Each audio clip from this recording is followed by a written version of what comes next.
একজন নবীকে মাছে গিলে খেয়েছিল। এই নবীর নাম কি? সবাই বলেন, সবাই বলেন। ইউনুস নবী। ইউনুস নবীকে মাছে গিলে খেয়েছিল। এই সূরার মধ্যে এইভাবে এসেছে যে এই নুন দিয়ে মাছওয়ালা নবীকে বোঝানো হয়েছে। যে কেন বোঝানো হলো?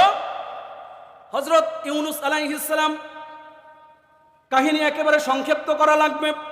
তার সম্প্রদায়ের কাছে যখন তার দাওয়াত নিয়ে যায়, তার কালিমার দাওয়াত, আল্লাহর দাওয়াত নিয়ে যায়, তার সম্প্রদায় বুঝতেছে না, মানতেছে না। তার সম্প্রদায় তাকে বারবার ফিরিয়ে দিচ্ছে যে ইউনুসকে আমরা মানি না। এক পর্যায়ে এসে ইউনুস আলাইহিস সালাতু ওয়াস সালাম রাগ করে, একেবারেই রাগ করলো এবং ইউনুস আলাইহিস সালাতু ওয়াস সালাম তার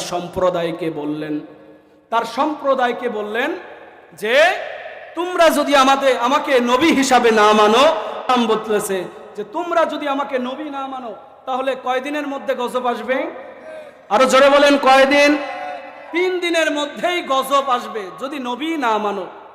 তখন এই কথা বলে ইউনুস আলাইহিস সালাম তার সম্প্রদায়ের কাছ থেকে, তার এলাকা থেকে অনেক দূরে চলে গেলেন।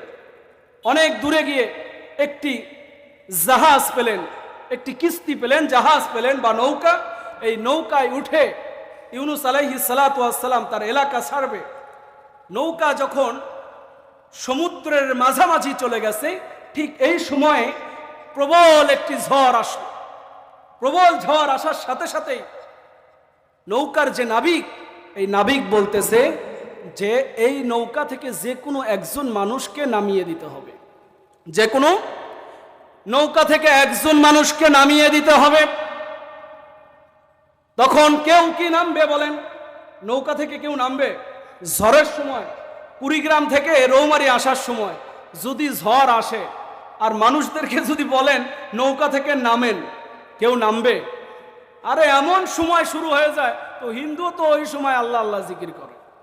কথা বলেন ঠিক কিনা? তাই না? ওই সময় কি কেউ নামবে?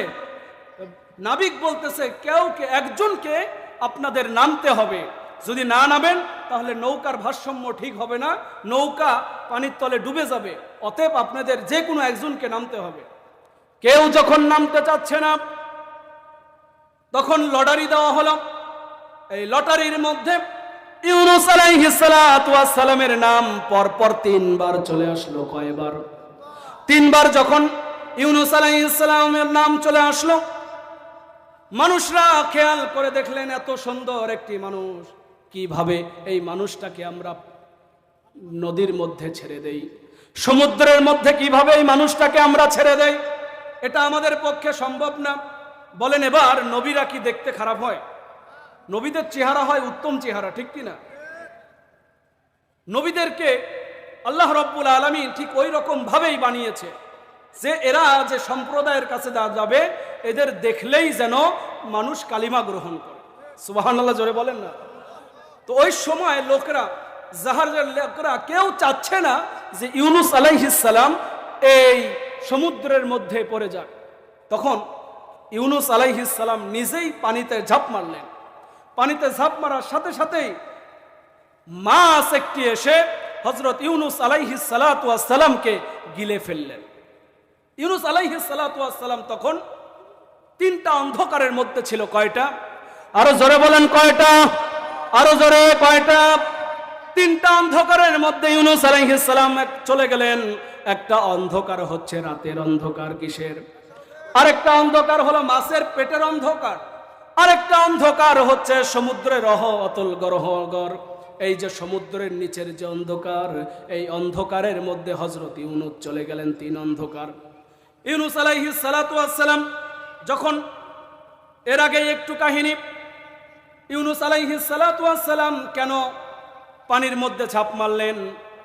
ওই যে সম্প্রদায়কে বলেছিল যে তোমরা 3 দিনের মধ্যেই তোমাদের প্রতি গজব আসবে। কয়দিন? কিন্তু ইউনুস আলাইহিস সালাম 3 দিন যখন পার হবে তার আগেই ওই সম্প্রদায়ের লোকেরা বলতেছে বুঝতে পেরেছে যে নবীরা যা বলে তাই হয়। নবীরা যা বলে, নবীরা তো যা বলে তাই হয়।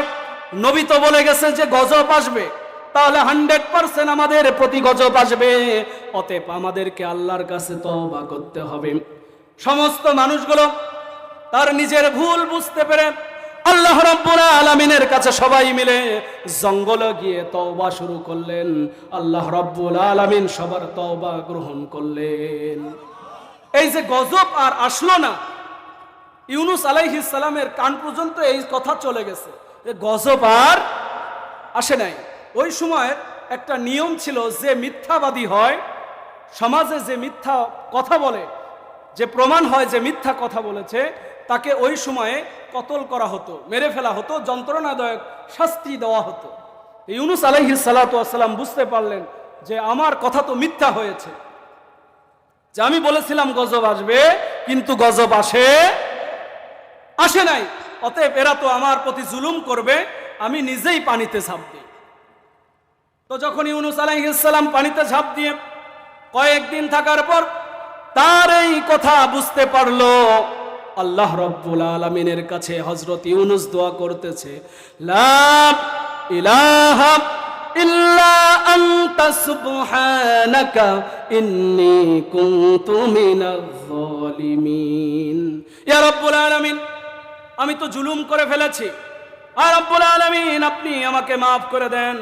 তখন আল্লাহ রাব্বুল আলামিন হযরত ইউনুস আলাইহিস সালামকে মাফ করে দিলেন। এবং পরের আয়াতে আল্লাহ রাব্বুল আলামিন বললেন, ফাস্তাজাবনা লাহু ওয়া নাজ্জাইনাহু মিনাল গাম্মি ওয়া কাযালিকা নুনজিল মুমিনিন। এই যে সূরা আম্বিয়ার এই আয়াত, আল্লাহ রাব্বুল আলামিন বলেন, পৃথিবীতে কিয়ামত পর্যন্ত যে মানুষগুলো আসবে, আজকে যে দোয়া পড়ে ইউনুস মাফ পেয়ে গেছে, আমি ইউনুসকে ক্ষমা করে দিয়েছি, এই দোয়া পড়ে যদি যে মানুষ বিপদে পড়ুক না কেন, বালা মুসিবত আসুক না কেন, যেই বিপদে পড়বে এই দোয়া যদি কেউ পড়ে, আমি সাথে সাথে সেই বিপদ থেকে তাকে উদ্ধার করে দেব, তাকে বিপদ থেকে উদ্ধার করে দিব।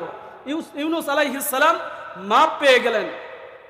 তো এই সূরার মধ্যে এটাই বুঝিয়েছে, রাসূল সাল্লাল্লাহু আলাইহি ওয়াসাল্লামকে আল্লাহ রাব্বুল আলামিন বুঝাচ্ছে, ইয়া রব, রাসূল সাল্লাল্লাহু আলাইহি ওয়াসাল্লাম, হে নবী শোনো, তোমার উপরে যতই ঝুট ঝামেলা আসুক না কেন, তোমাকে যতই পাগল বলুক না কেন, তোমাকে জাদুকর বলুক না কেন, তোমাকে কবি বলুক না কেন, তোমার প্রতি যদি মায়ের হয়, জুলুম হয়, তবুও ময়দান ছেড়ে পালানো যাবে, ময়দান ছেড়ে পালানো যাবে।